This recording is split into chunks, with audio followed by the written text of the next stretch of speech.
Boa noite, caras amigas, caros amigos. É uma honra e uma alegria imensa estar aqui na FEB TV e poder me dirigir ao seu coração, ao seu entendimento, entrar na intimidade do seu lar para podermos refletir sobre essas luzes consoladoras da doutrina espírita na nossa vida. O Consolador prometido, temos dito invariavelmente isso, que o Consolador prometido, ele não nos isenta das dores, não nos isenta das provas, das expiações necessárias ao nosso progresso moral enquanto espíritos imortais. Mas o Consolador prometido, com a sua carga de esclarecimento e de luz, ele nos liberta do desespero, do pânico, do medo excessivo. Por quê? Porque ele nos dá, ou melhor, ele resgata a nossa confiança em Deus e ele nos dá a certeza da imortalidade da alma, a certeza da vida futura e a certeza de que a providência divina acompanha os nossos passos, tutelando a nossa evolução espiritual.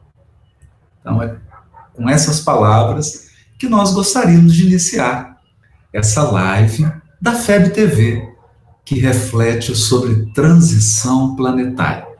E você deve estar se perguntando, a transição planetária já começou?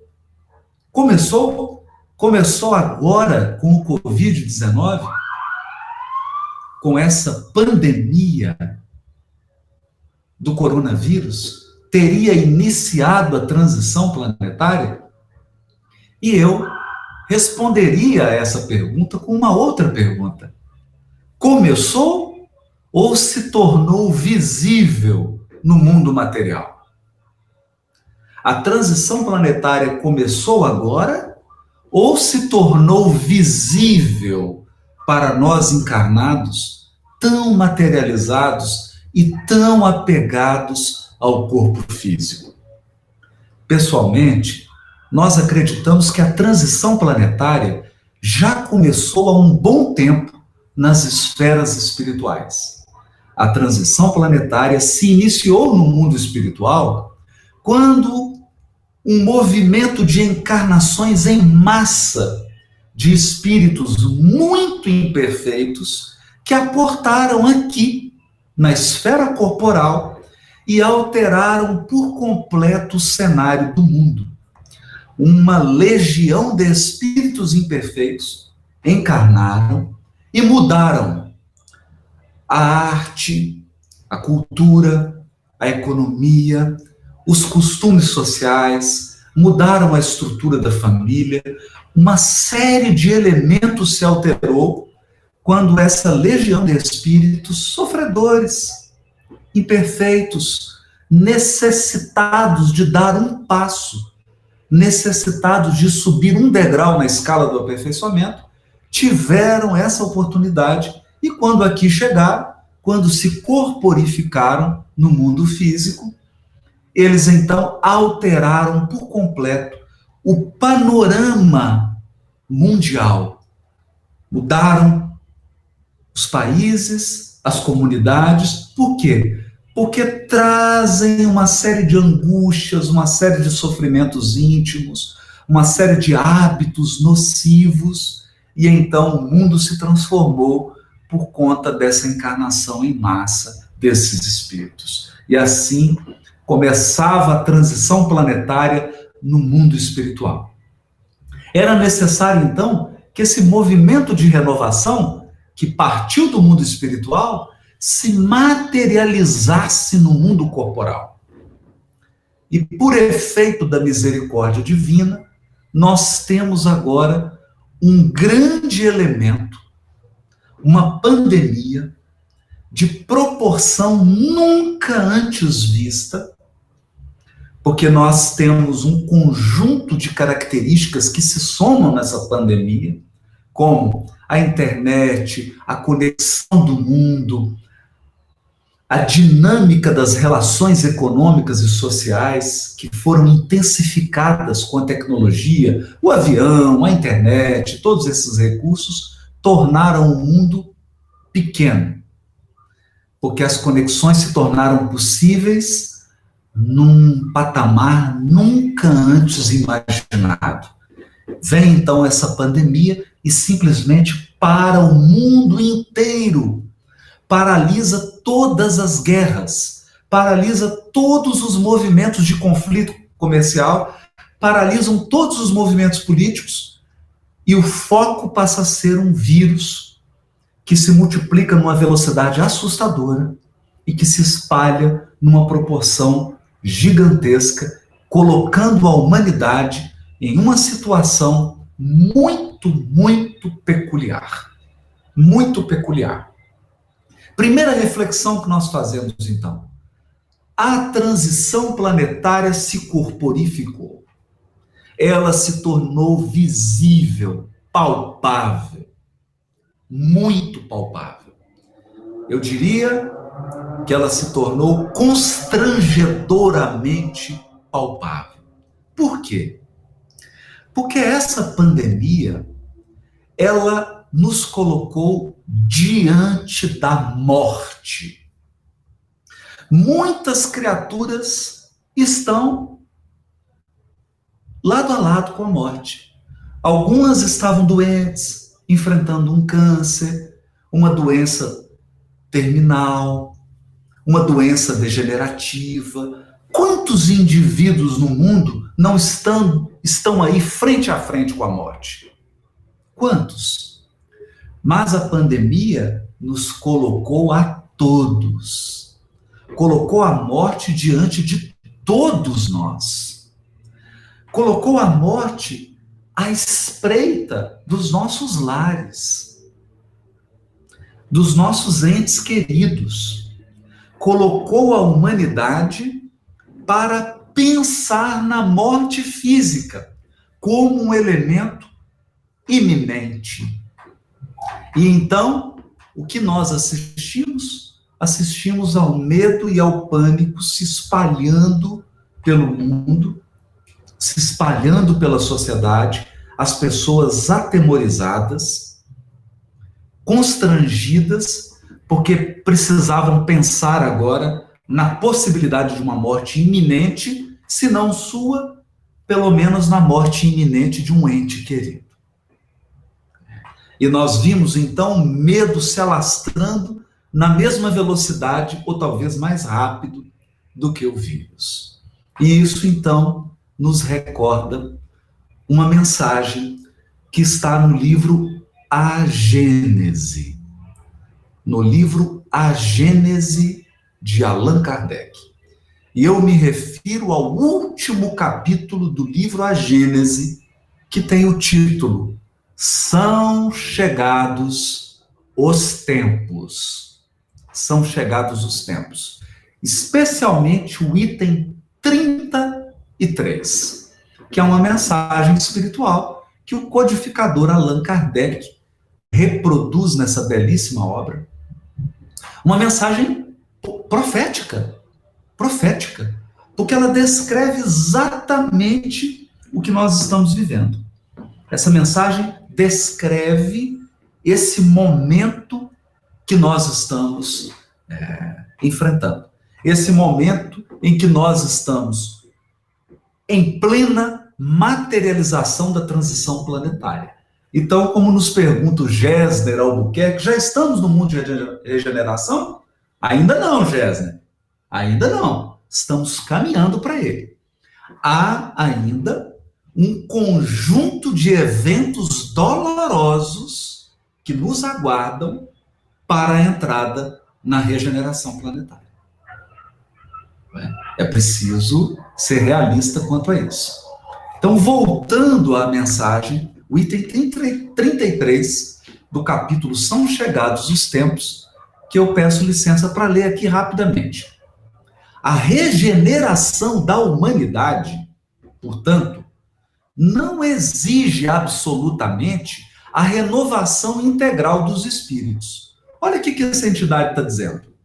Você não precisa tirar todos os encarnados e colocar uma população absolutamente nova. Até porque isso seria inviável. Imagine, agora você tirar 8 bilhões de seres e substituir por outro grupo de 8 bilhões de espíritos. Então não é assim. Não é assim que se dá a regeneração da humanidade. E prossegue o Espírito. Basta uma modificação em suas disposições morais. Ou seja, qual que é o propósito dos espíritos? Modificar as disposições morais da humanidade. Essa modificação se opera em todos quantos lhe estão predispostos. Quer dizer, todos os indivíduos que estão abertos, que estão permeáveis a essa modificação moral, desde que sejam subtraídos à influência perniciosa do mundo. Assim, nem sempre os que voltam são outros espíritos. São, com frequência, os mesmos espíritos, mas pensando e sentindo de outra maneira. Então, o que o Espírito está ensinando aqui? Desencarna, porque essa mensagem aqui, queridos amigos, ela está falando de flagelos destruidores. Essa mensagem aqui está falando de desencarnação coletiva, quando centenas de milhares de indivíduos perdem a sua existência corporal e regressam ao mundo espiritual. O que vai acontecer? Esses que desencarnam sofrem um choque no seu estilo de vida, porque eles são colhidos nesses flagelos e eles regressam ao mundo espiritual comovidos. Eles regressam modificados, porque passaram por uma experiência muito dura. Pense você, quem desencarnou agora por conta do Covid-19. Esse espírito está agora no mundo espiritual assustado. Ele está mexido. Ele está refletindo sobre a vida que ele levou, sobre o que aconteceu com ele, sobre a fragilidade da existência corporal, sobre a fragilidade dos poderes humanos, sobre a fragilidade do dinheiro, do poder, da vaidade. Então esse espírito chega ao mundo espiritual comovido. E o que acontece? Nesse estado de espírito comovido, ele recebe a assistência dos amigos espirituais, a orientação das entidades benevolentes que orientam os nossos destinos. E como eles estão mais permeáveis, como eles estão mais sensíveis à atuação dos benfeitores, eles passam por um processo mais acelerado de transformação íntima. E esse processo acelerado de transformação íntima os coloca num novo patamar de aprimoramento moral. E então o que acontece com eles? Eles voltam a encarnar. Então esses nossos irmãos e irmãs que desencarnaram agora no Covid-19 voltarão, regressarão à esfera física transformados, tocados nas suas fibras mais íntimas, sensibilizados por esta pandemia, sensibilizados por outros movimentos dolorosos que irão atingir a humanidade. E eles então virão cheios de vontade de progredir, eles virão com muita vontade de subir um degrau a mais na escala espírita, voltarão com uma vontade de aprender, com uma vontade de se transformar, com uma vontade de praticar o bem, de amar o semelhante e de corrigirem as suas imperfeições morais. Olha que parágrafo precioso que nós temos aqui. Isso aqui foi editado em 1868. Olha isso, não é? Temos aqui uma pergunta da Flávia Façanha. Esse momento está perto de acabar? Flávia, esse momento está começando. Está começando. Tenhamos paciência. Nós vamos enfrentar ainda muitas e muitas outras situações desafiadoras. Esse momento agora é o momento de nós reforçarmos a nossa confiança, de nós desenvolvermos a nossa religiosidade e a nossa espiritualidade. Sobretudo nós espíritas, temos uma responsabilidade muito grande de intensificar no nosso interior a luz que o Espiritismo acendeu em nossa alma.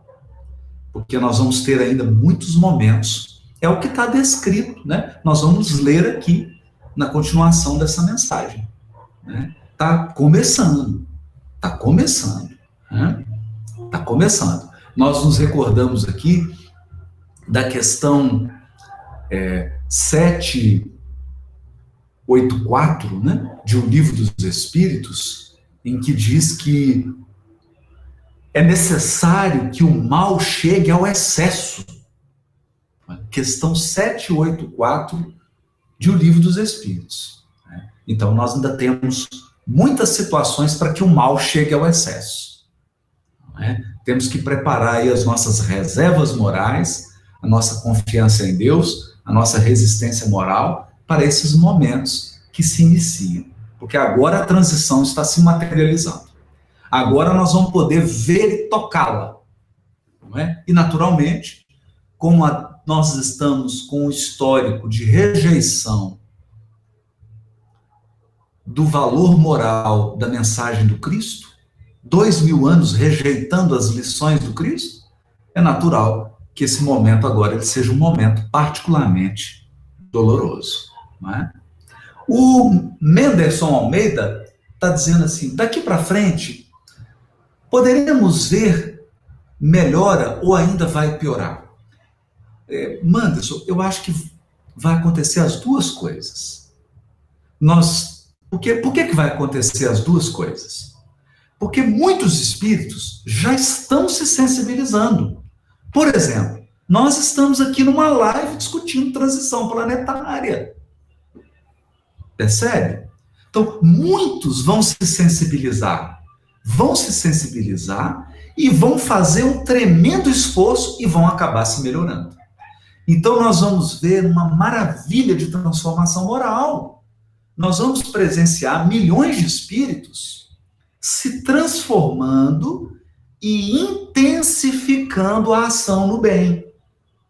Por outro lado, nós veremos também milhões de seres teimosos, recalcitrantes, resistindo à proposta da providência divina. Então, nós vamos ter esses dois elementos aí contrabalançando. Então, agora vai ser um momento em que nós vamos ver atos de extrema bondade, maravilhosos, e atos de extrema crueldade. Atos que vão expressar a imperfeição moral e a rebeldia de milhões de espíritos. Vão ter um e outro, né, simultaneamente.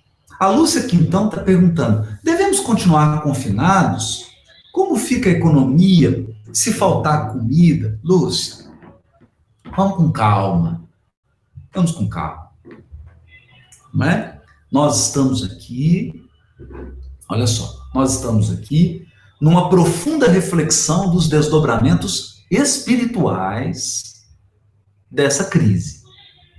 Quanto a essas questões de retorno, de economia, de retomada, nós devemos utilizar a nossa inteligência, sermos cautelosos, prudentes e observarmos as leis, as recomendações, não é isso? Para que a gente não tome decisões precipitadas. Então, eu acredito que o momento agora é um momento de cautela, né? Muitas autoridades já estão estudando, muitos profissionais, médicos, epidemiologistas estão estudando a curva de crescimento, muitos economistas estão estudando o impacto. Vamos aguardar a manifestação mais equilibrada dos estudiosos para que a gente possa tomar decisões. A pior coisa que nós podemos fazer agora é tomar decisões ao impulso das emoções e das paixões. O que eu tenho percebido, e aqui eu vou fazer uma crítica, e aí é uma opinião pessoal, o que eu tenho percebido é que muitas pessoas estão se permitindo voltar a um clima de eleição. Aquele clima que nós estamos vivendo na eleição. Não é? Em que as pessoas estavam apaixonadas, simplesmente movidas por emoção, por medo, por paixões, eu amo, eu odeio. E nós vimos do que deu. Nós vimos do que deu. Né? Isso não ajudou em nada. Nós precisamos agora, e aí eu digo, se tem uma coisa que a doutrina espírita é maravilhosa, é porque ela nos dá exemplos. Então agora, eu acho que é hora da gente olhar para Allan Kardec, mas não é só para ler Livro dos Espíritos, não. É para a gente aprender com Allan Kardec a como ter bom senso, a como ser mais equilibrado nas nossas manifestações, a como usar a fé raciocinada, a lógica, o bom senso. É hora do espírita aprender o bom senso do codificador. Porque o que eu estou presenciando é espírita se comportando completamente contrário ao que aprendeu com Allan Kardec. Não é? E nós tivemos vários exemplos. Kardec, Eurípides Barçanufo, Leon Denis, Francisco Cândido Xavier. É hora da gente mirar nesses exemplos e começar a nos comportar como essas pessoas. Eu vou dizer uma coisa, na época da gripe espanhola, Eurípides Barçanufo estava lá trabalhando, atendendo os doentes. Ele não estava desesperado, apavorado, tendo reações puramente irracionais, não. Ele estava lá com bom senso, com equilíbrio, com confiança, exercendo a fé raciocinada. Né? Eu acho que esse é o nosso papel agora. Então vamos manter a calma, vamos manter a serenidade, para que a gente possa pensar e ouvir as vozes do bom senso. Porque o que eu estou mais vendo é gente desesperada, pessoas desesperadas, transformando as redes sociais num palco de gritaria e de briga. Eu acho que isso não contribui para nada. Para nada. Para nada.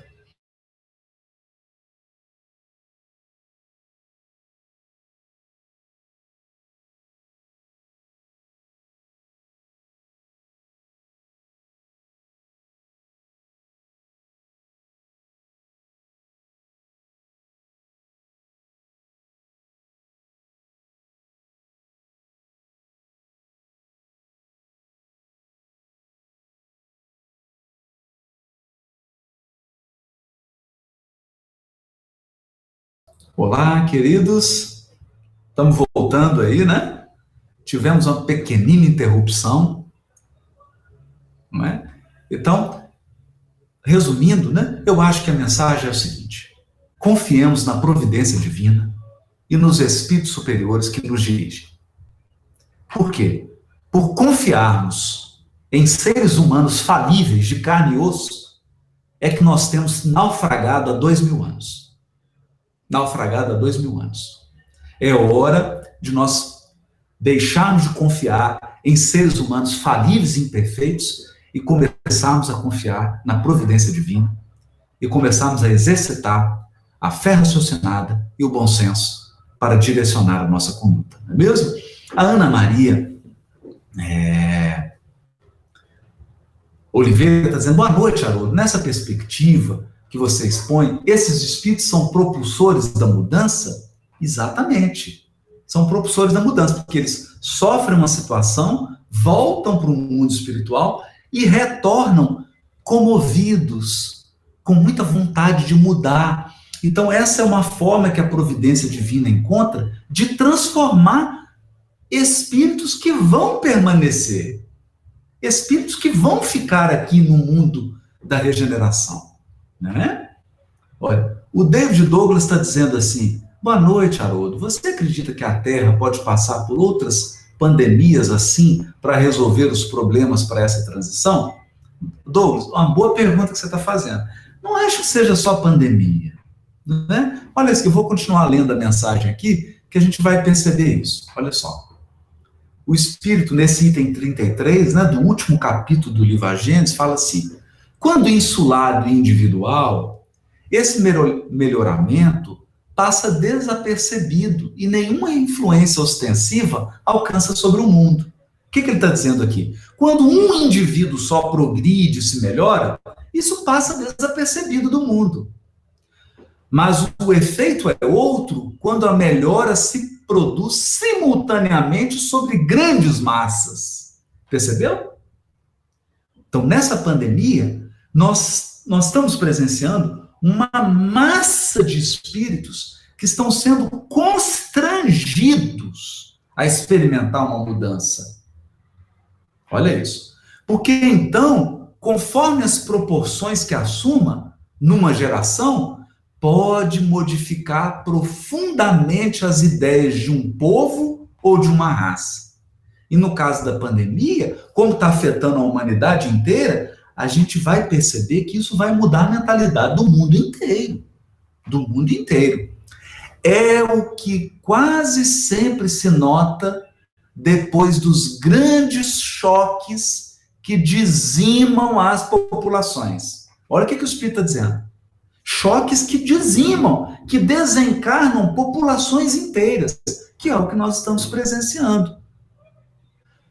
Os flagelos destruidores apenas destroem corpos, mas não atingem o espírito. Ativam o movimento de vai e vem entre o mundo corporal e o mundo espiritual. E, por conseguinte, o movimento progressivo dos espíritos encarnados e desencarnados. Ou seja, você tem uma massa de espíritos voltando para o mundo espiritual e depois uma massa de espíritos voltando para o mundo corporal. Então você altera o fluxo. Você sai de um fluxo normal, que está acontecendo, né, meus amigos? Porque todos os dias voltam pessoas para o mundo espiritual e regressam espíritos do mundo espiritual para o mundo corporal. O que as pandemias, o que os flagelos fazem é criar uma movimentação em massa, não é?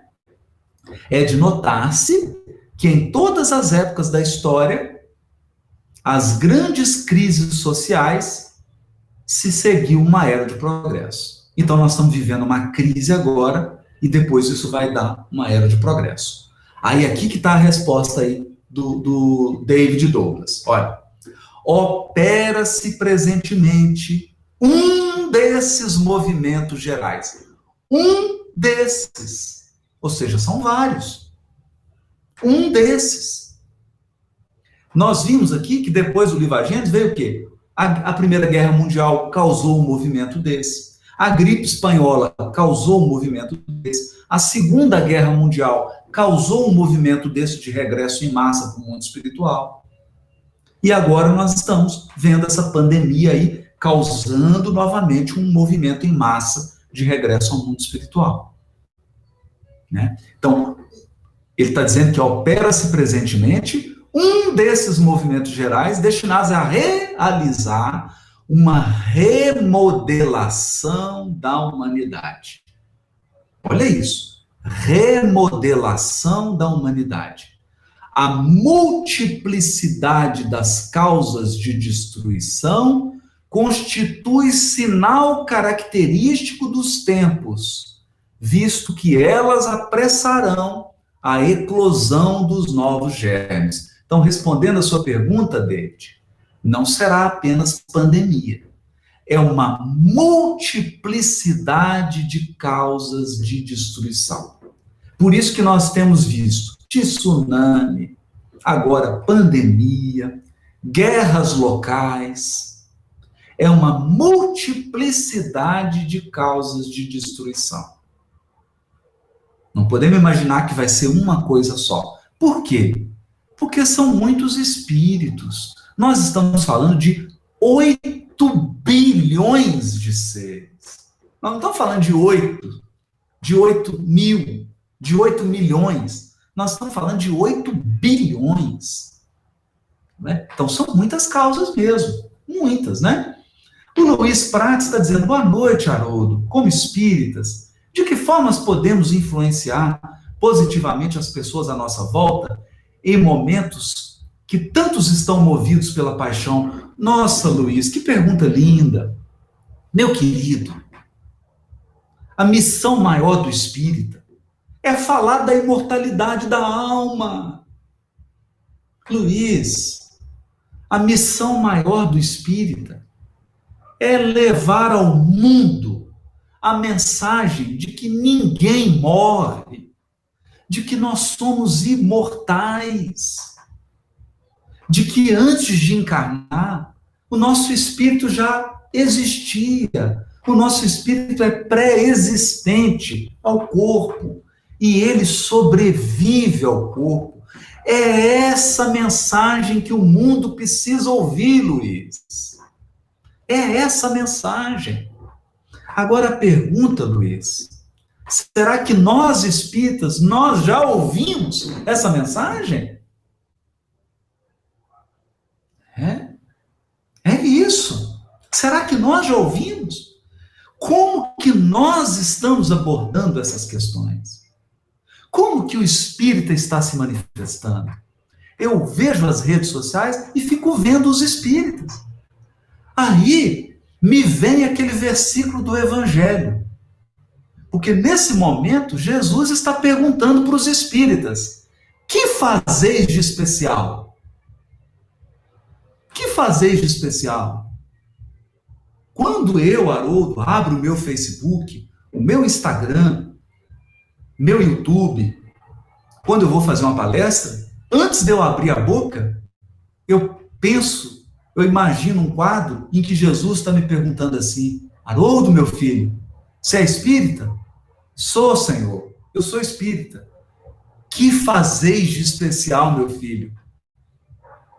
Que fazeis de especial? Você tem o livro dos espíritos, meu filho. Você já viu o espírito materializado. Você já foi tocado. Que fazeis de especial, Haroldo? Você vai se comportar como todo mundo, meu filho? Você vai postar mensagem igual todo mundo? Você vai falar da perspectiva de todo mundo? Você vai seguir o movimento da manada, meu filho? Ou você vai fazer algo diferente, meu filho? Que fazeis de especial?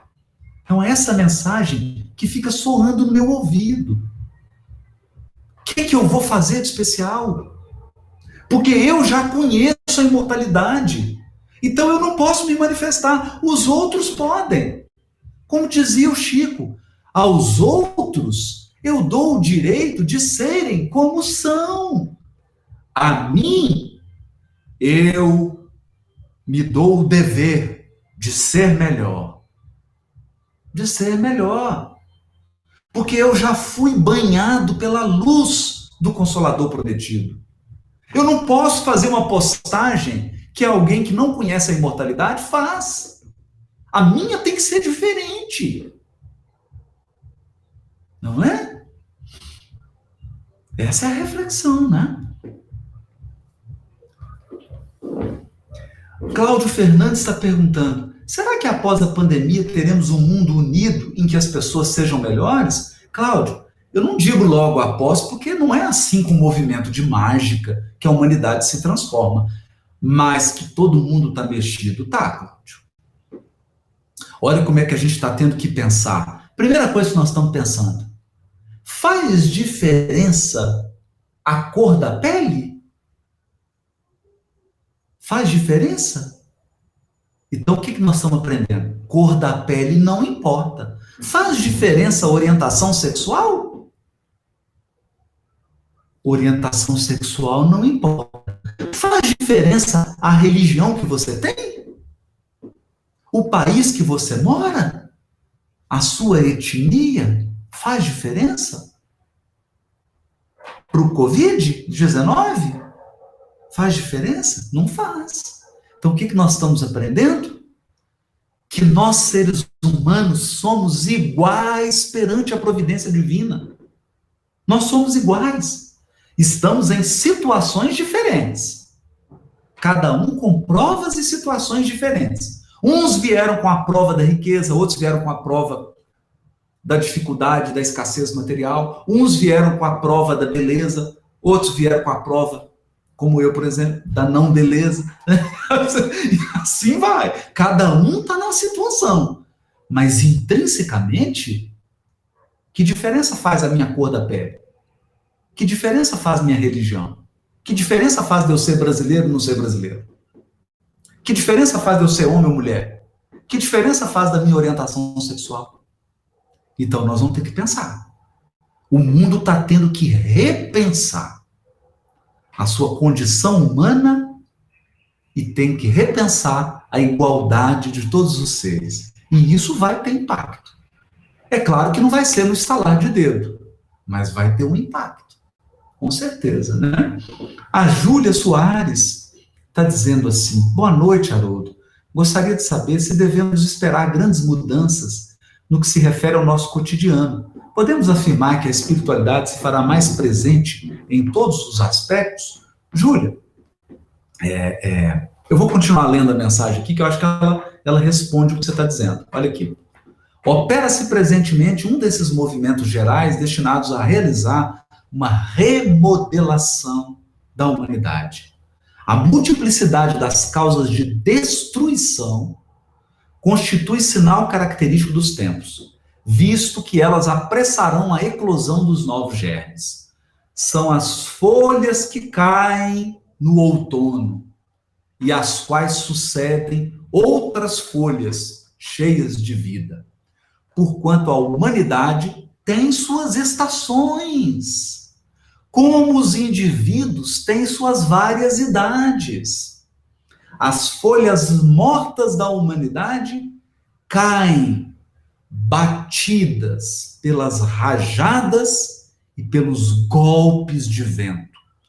Porém, para renascerem mais vivazes, sob o mesmo sopro de vida, que não se extingue, mas se purifica. Para os materialistas, os flagelos destruidores são calamidades, carentes de compensação, sem resultados aproveitáveis, pois que, na opinião deles, os aludidos flagelos aniquilam os seres para sempre. Mas a gente sabe que não é para sempre, é só o corpo. Para aquele, porém, que sabe que a morte unicamente destrói o envoltório, tais flagelos não acarretam as mesmas consequências e não lhe causam o mínimo pavor. Ele lhes compreende o objetivo e não ignora que os homens não perdem mais por morrerem juntos do que por morrerem isolados, dado que de uma ou de outra forma a isso hão de todos sempre chegar. Então o que ele está dizendo? Todos vamos morrer. Todos nós encarnados vamos desencarnar. O fato de ter desencarnação coletiva não muda o fato de que todos nós vamos desencarnar. Né? E completando a sua pergunta, Júlia, a espiritualidade está se fazendo mais presente. Observa nas igrejas evangélicas. Como que tem crescido o contato nas igrejas evangélicas com o fenômeno espiritual? É claro que eles dão outros nomes, mas o que importa? Olha na Igreja Católica, como que tem crescido os movimentos mais voltados para a espiritualidade? Olha para o budismo, para o judaísmo, para a religião muçulmana, dentro do espiritismo. E isso vai se intensificar. Por quê? Porque os espíritos querem estar do nosso lado. O que os espíritos mais querem é nos ajudar, é nos apoiar. Eles são nossos irmãos e irmãs. Eles querem nos dar as mãos. A pergunta é, mas nós estamos abertos para eles? Nós estamos abertos? Será que estamos? Não é? Então, o que eles mais querem é agir.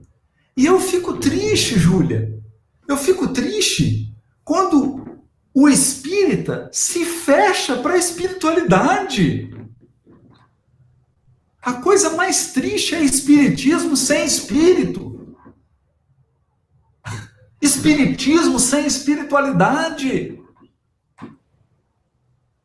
Que isso? Vira espiritismo de gabinete. Sendo que nós sabemos, Kardec disse, a doutrina é dos espíritos. Ele não falou que a doutrina é dos encarnados. O espiritismo não é dos encarnados. O espiritismo é dos espíritos. Dos espíritos. Lá em 1857, eles giraram mesa, eles deram pancada e continuam. Só que a gente precisa abrir para que eles possam se manifestar, para que eles possam agir. Evidentemente, não de uma maneira descontrolada, desequilibrada. Eu não estou falando disso. Eu estou falando de mediunidade com Jesus, pelo amor de Deus, né? Todo mundo entendeu. Eu estou falando de uma mediunidade educada. Né? Quando eu falo com Jesus, não é que tem que ser cristão para ter mediunidade, porque tem mediunidade do judeu, tem mediunidade do muçulmano, tem mediunidade do budista. Eu estou falando da mediunidade com valores morais, com os valores morais. Essa mediunidade ela é fundamental. E ela é a luz que vai guiar a humanidade agora nessa transição planetária. Eu não tenho a menor dúvida disso. O Divaldo tem dito muito isso, né? Que a faculdade da intuição da mediunidade vai crescer assustadoramente. Isso está dito aqui no livro A Gênese. Depois, quem tiver oportunidade, dá uma lida nesse último capítulo do livro A Gênese, de Kardec. Eles falam sobre isso, que vão nascer uma geração nova aí com a mediunidade aflorada, que vão trazer uma maravilha. Está escrito isso aqui. Está escrito aqui. Não sou eu que estou dizendo.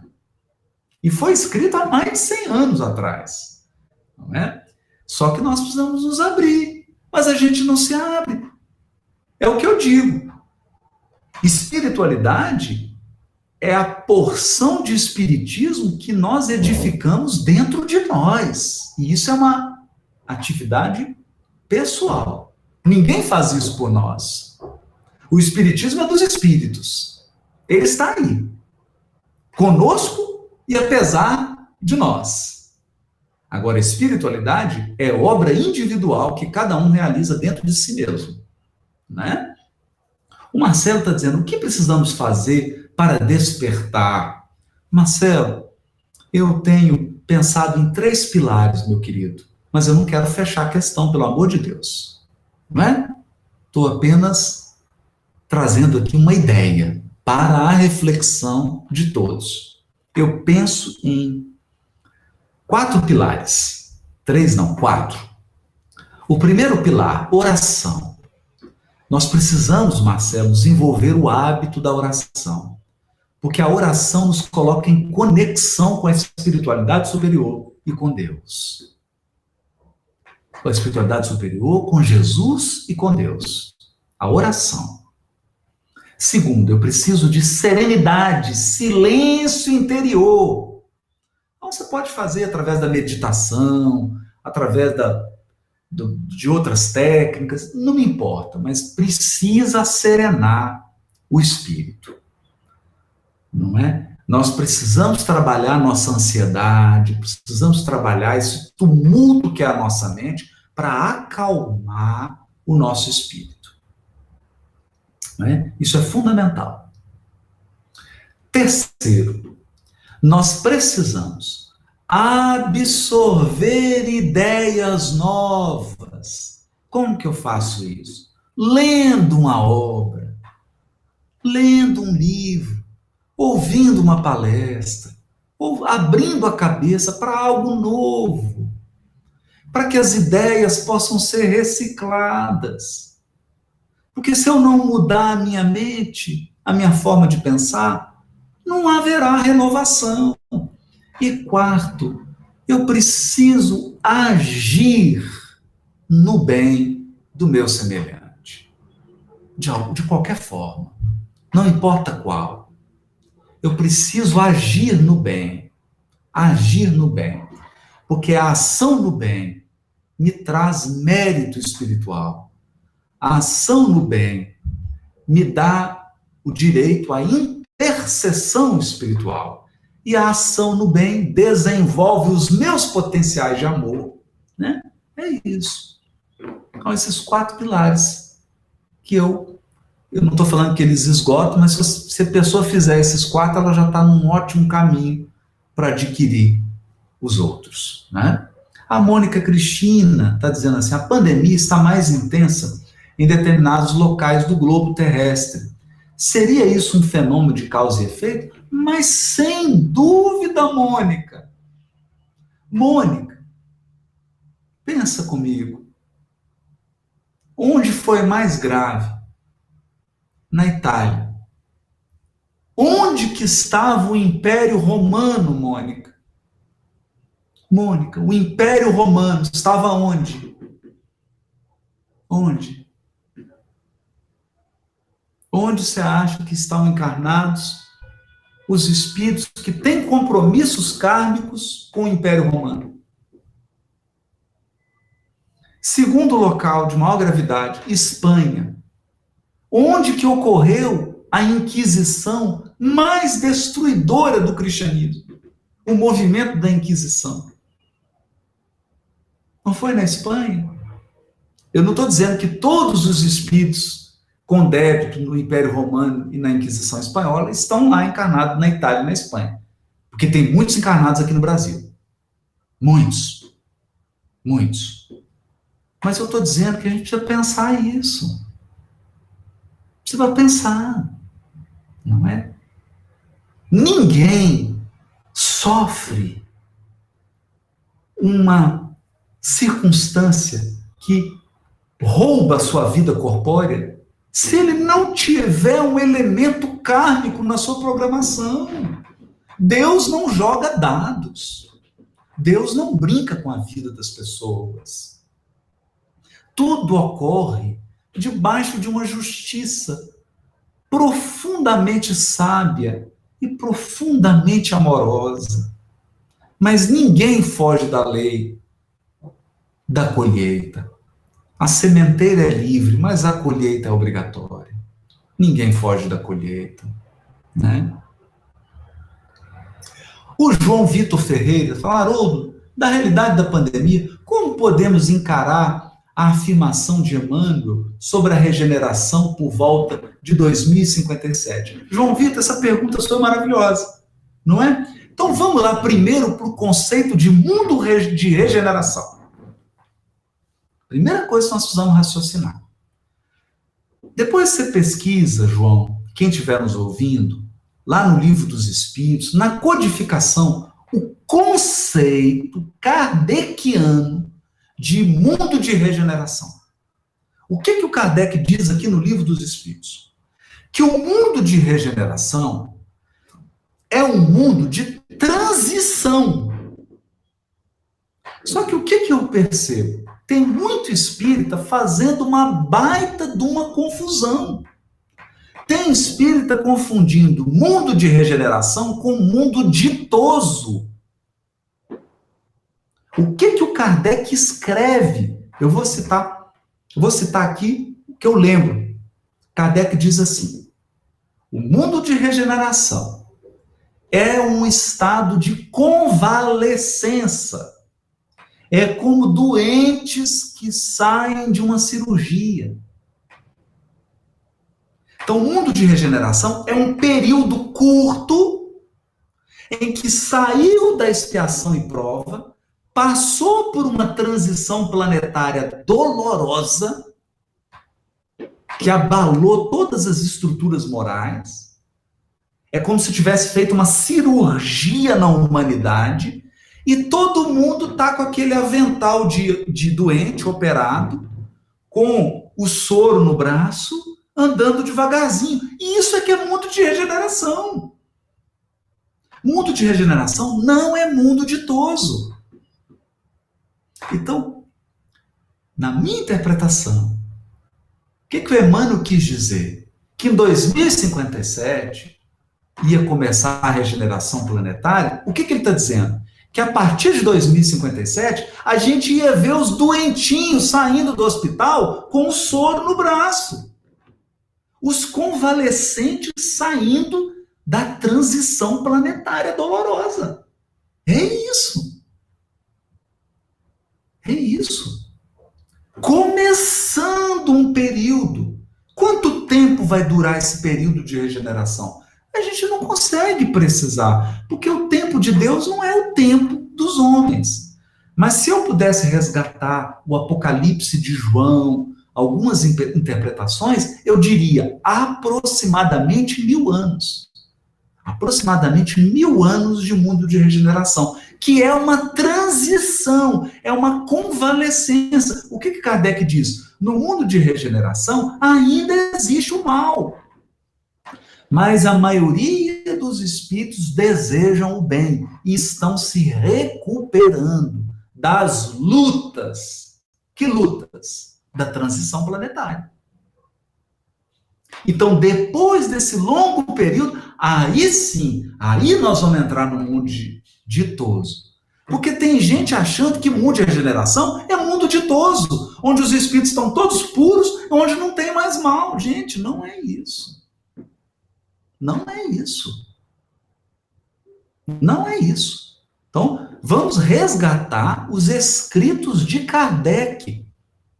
Depois, na hora que acabar a live, todo mundo procura aí no Livro dos Espíritos o conceito de mundo de regeneração. Vamos ler isso. Aliás, vamos fazer melhor. Nós vamos fazer uma nova live aqui, uma sugestão aí. Vamos fazer uma live aqui na FEB TV, uma live especial sobre mundo de regeneração. Porque nós estamos falando de transição planetária, então vamos fazer uma live sobre mundo de regeneração. O que vocês acham da ideia? Nós estamos falando de transição planetária, que são as dores. Pandemia, guerras, mortes coletivas, desencarnação coletiva. É a chacoalhada, é a cirurgia na humanidade. E depois nós vamos falar da transição, que é o mundo de regeneração, para entrar no mundo ditoso. Vamos fazer assim? Aí eu pego os textos, vou ler os textos de Kardec, ler o conceito de Kardec para a gente poder entender. Tá bom? O Edson Laurentino está dizendo, Haroldo, como lidar com essa falta de compreensão dos próprios espíritas sobre esse momento existencial da humanidade? O Edilson Laurentino, amigo, prece, nós temos que orar uns pelos outros, sabe, Edilson? Eu acho que isso está fazendo falta no movimento espírita. A gente critica muito, a gente ataca, mas a gente não ora uns pelos outros. É preciso a gente orar uns pelos outros. E quem tiver possibilidade, que espalhe o bem, que espalhe o esclarecimento, não é? Que o mal morra em nós. Se chegar uma fofoca em nós, que ela não passe da gente. Se alguém fizer uma crítica violenta a alguém, chegar em nós, que morra em nós. Né? Que todo movimento de ódio morra em nós. Né? Que a gente faça o papel. Se cada um cumprir seu papel, a gente vai poder fazer um grande trabalho. Né? Então eu penso que é isso. Oração e divulgar o bem. Divulgar o bem. O Chico falava uma coisa linda. O Chico dizia assim, o que nós temos que fazer? O mundo é uma grande feira. A gente tem que montar a nossa banca e vender luz. Vender no sentido assim de oferecer, né? Oferecer luz. Agora, se o outro está oferecendo treva, a responsabilidade é dele. Agora, nós temos que oferecer luz. Luz, esclarecimento, oração, né? A Paula Calef está dizendo, qual seria o papel do Brasil nesse momento de transição planetária? Paula, que pergunta linda. O Brasil é o detentor do celeiro de espiritualidade, Paula. Que bom que você fez essa pergunta. Paula, o mundo inteiro está em quarentena. Nós vamos viver uma das maiores crises econômicas depois dessa quarentena.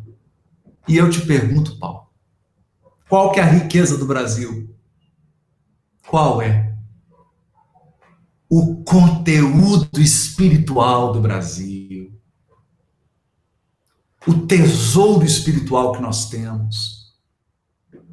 É agora que nós temos a chance, Paulo, de fazer diferença no mundo.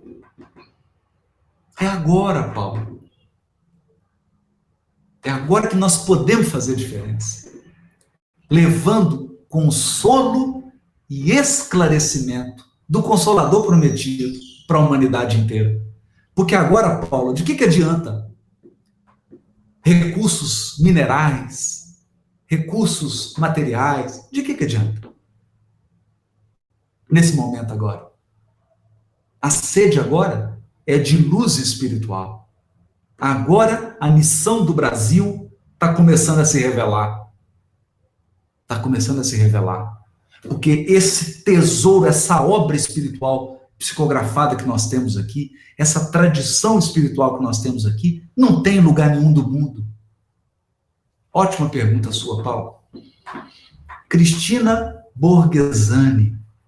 Boa noite. Você poderia falar um pouco sobre a pátria do Evangelho? Olha que legal, né? Acabei de falar aqui. Cristina, é isso. Pátria do Evangelho é agora. Essa oportunidade que nós estamos tendo de falar da imortalidade da alma, de falar que Jesus está no leme da humanidade, que essas mortes, que essas desencarnações coletivas, elas não estão acontecendo por acaso. Há uma providência divina, justa, sábia, amorosa, regendo os destinos da humanidade. Esse é o papel da pátria do Evangelho. Agora que nós estamos entendendo isso, e vou dizer mais, Cristina e Paulo, nós vamos ter um crescimento agora da espiritualidade e da religiosidade no mundo inteiro. No mundo inteiro. Mas tem muitas propostas que são mais pueris e outras são mais maduras. E nós temos um tesouro. Nós temos um tesouro capaz de confortar os corações. Que a gente possa agora valorizar esse tesouro. Valorizar. Esse é um esforço que eu tenho feito muito grande, né? Meus queridos amigos, nós chegamos ao fim da nossa live. Já são 20 horas e 2 minutos e eu tenho a minha live agora no canal Espiritualidade e Vida, a live sobre o livro Nosso Lar. Então eu peço licença para todos, desejando aí um abraço, muita paz, muitas bênçãos para o seu lar, para a sua família, para o seu coração, que a espiritualidade possa iluminar sua alma e que você seja um polo irradiador de esclarecimento e de consolo para todo mundo que estiver ao seu lado.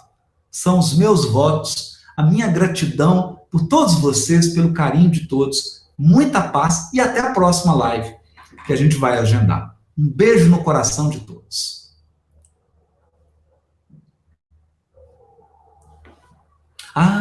Eu queria convidar todos para assistir o programa Acordes Espíritas, que entra agora, às 21 horas, com a dupla Tim e Vanessa. Olha que coisa maravilhosa, que programação linda, né? Um beijo grande para todos vocês, muita paz, muita paz.